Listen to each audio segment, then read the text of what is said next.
안녕하세요. 제이입니다. 오늘은 수채화 팔레트, 붓, 물통, 그 밖의 수채화 재료 이야기입니다. 수채화 종이와 물감이 궁금하신 분은 저번 영상을 참고해 주시면 됩니다. 여러분, 오늘 배울 팔레트, 붓, 물통은 수채화를 할 때마다 반복해서 사용하는 재료입니다. 물감이나 종이처럼 소모품이 아닌 거죠. 이 재료들이 매번 반복해서 사용되는 특징이 있다는 것을 기억하시고 이해해 나가시면 재료를 선택하실 때 도움이 되실 거예요. 자, 우선 여러분, 수채화가 아크릴 유화와 차별화되는 점이 무엇이 있을까요?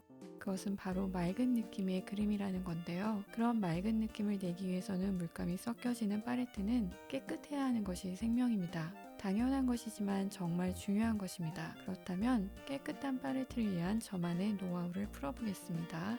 수채화 팔레트의 재질은 알루미늄과 플라스틱 그리고 사기가 있습니다. 플라스틱 재질의 팔레트는 물감이 플라스틱에 자주 스며듭니다. 착색되었다고 하는데요. 착색이 되면 깨끗한 팔레트라고 할 수 있을까요? 아니죠. 그래서 저는 플라스틱 재질은 일회성이 아니면 구입하지 말라고 권합니다. 저는 그림을 시작하면서 알루미늄 팔레트를 계속 사용해 왔는데요. 새로 나온 미젤로 팔레트가 궁금해서 구입해 보았습니다.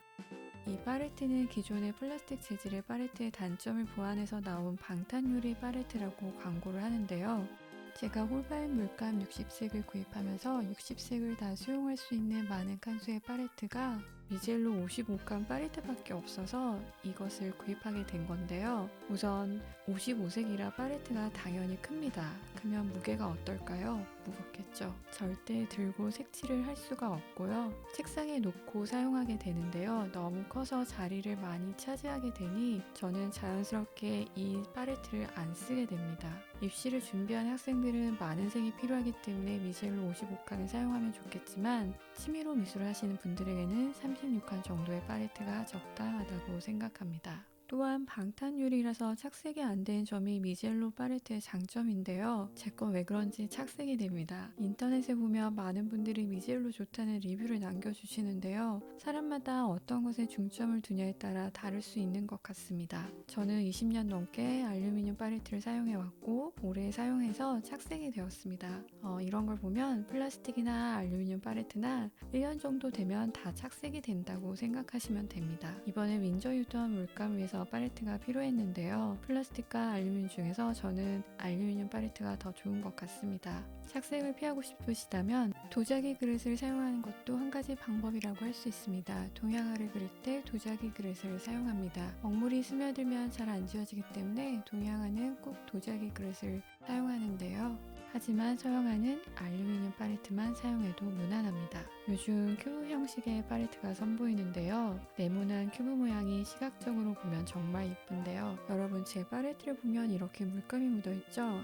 여러분, 팔레트는 깨끗해야 한다고 말씀드렸죠? 저는 이렇게 물감이 묻어 있으면 다음번 수채화 작업 시 색이 맑게 안 나오기 때문에 물로 씻어주게 됩니다.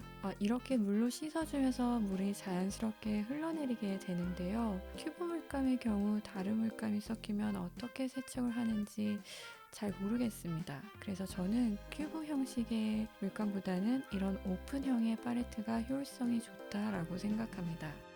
팔레트를 깨끗하게 사용하기 위한 중요한 팁을 드리자면 팔레트에 보면 이렇게 꺾여지는 곳에 물감이 있게 되는데요. 저는 이 부분에 물감을 짜지 말라고 권합니다. 왜냐하면 주변 색과 섞이면 본연의 색을 내기가 어렵기 때문입니다.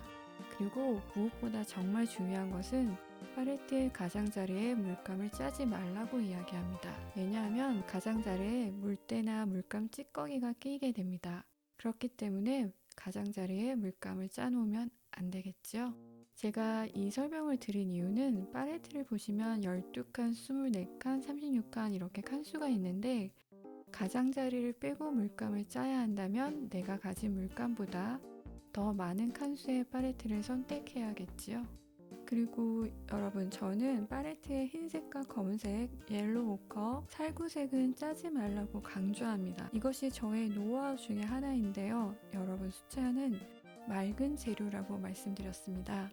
흰색과 검은색을 사용하게 되면 물감의 회색을 섞는 것과 같은 이치입니다. 그렇기 때문에 수채화의 채도가 낮아져서 맑은 그림이 될 수가 없습니다. 안개 낀 그림처럼 될 수 있어요. 그래서 저는 흰색과 검은색은 팔레트에 짜지 말라고 아이들에게도 가르칩니다. 알파 전문가용 수채화 물감에도 보시면 흰색과 검은색이 없는 것을 아실 수 있을 거예요. 그리고 옐로우 오커색과 살구색은 흰색이 살짝 혼합되어 있는 색이기 때문에 맑은 수채화에 절대적으로 방해가 되는 색입니다. 물감을 세트로 구입하신 분들은 어쩔 수 없이 4가지 색을 구입하게 되시는 건데요. 이 4가지 색은 절대 사용하지 않으시길 바랍니다. 특히 수채화를 처음 시작하신 분들은 이런 것들을 잘 지켜서 하시면 맑은 수채화를 하시는데 도움이 되실 거예요. 흰색과 검은색이 없으면 이 색이 필요할 때 어떻게 하냐라고 물으실 텐데요. 제가 앞으로 영상에 흰색과 검은색을 만드는 법을 올려드릴 예정이니 걱정하지 마시고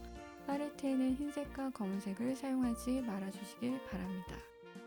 물감을 팔레트에 짜기 전에 색 순서대로 나열해 주시고 저는 비슷한 색끼리 나열해 줍니다. 칸마다 꽉 차게 하는 것이 아니라 3분의 2 정도 짜주시면 좋습니다. 왜냐면 물감이 마르면서 넘칠 수 있기 때문입니다. 그리고 물감을 3일에서 5일 정도 말려주는데요. 중간에 말랐는지 손가락으로 만져보거나 하지 않아 주시면 좋겠어요. 그리고 물감이 물처럼 나온 경우에는 이쑤시개로 살살 물과 물감을 섞어주시면 되고 물감이 말라서 조각조각 나눠지는 경우가 있는데 이럴 때는 식염수를 한두 방울 떨어뜨려주면 물감이 다시 잘 굳어집니다. 이렇게 팔레트 준비가 끝났고 팔레트를 사용하고 나서 닦을 때는 물로 흘러내리며 닦아주면 좋습니다.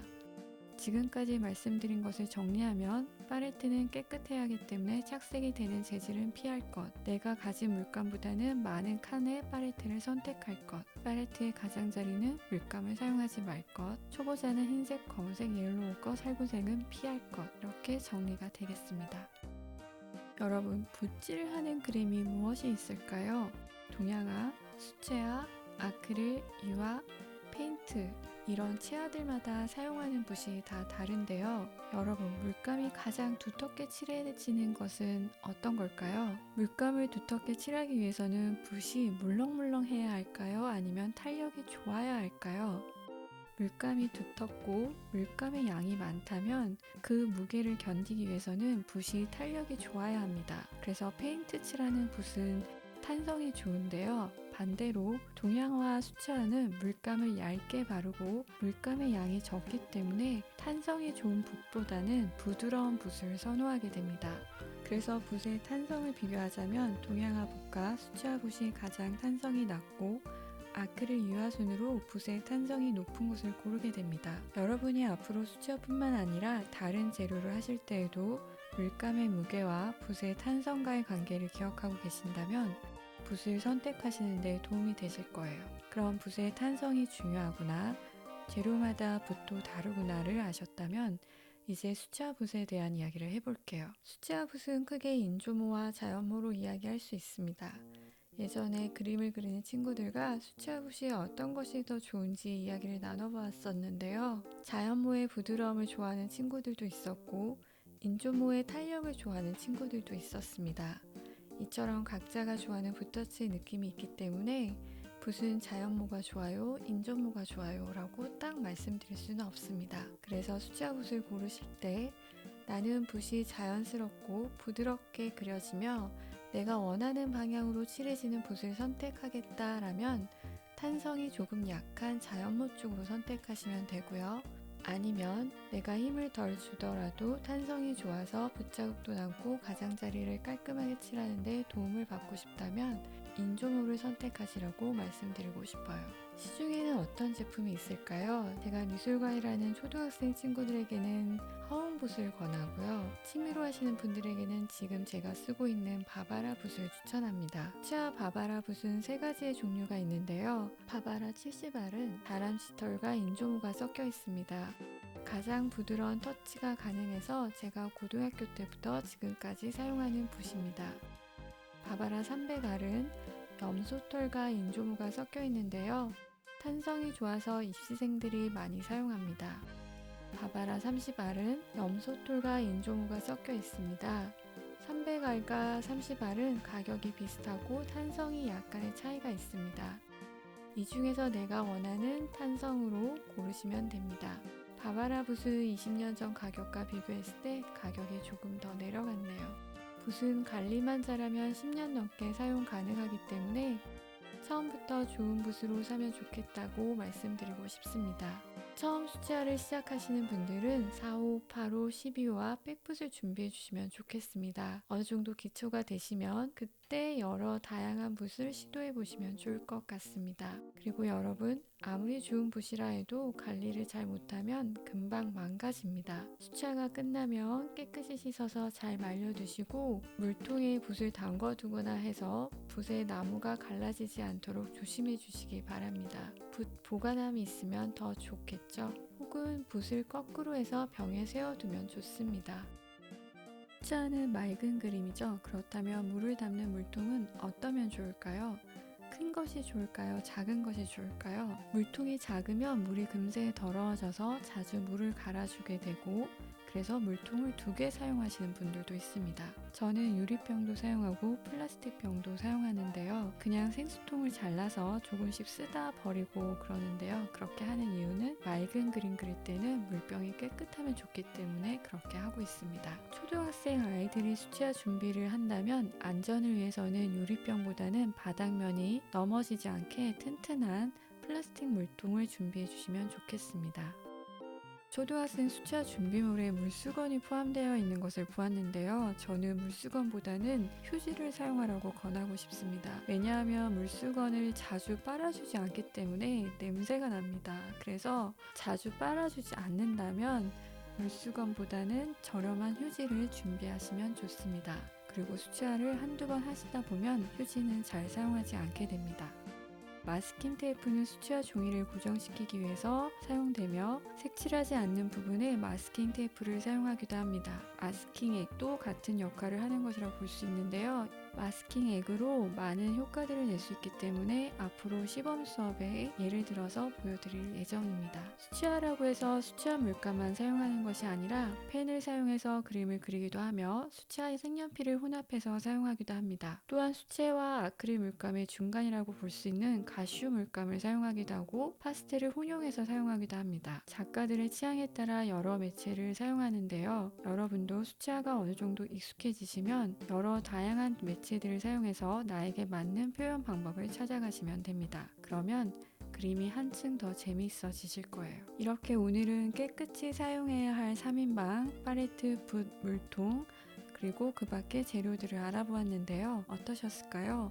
여러분에게 도움이 되길 바라며 좋아요, 구독은 창작자에게 큰 힘이 됩니다. 소중한 여러분, 다음에 뵐게요. 그리고 여러분, 초등학생 자녀들을 위해서는 수채화 가방은 따로 만들어 놓으면 좋습니다.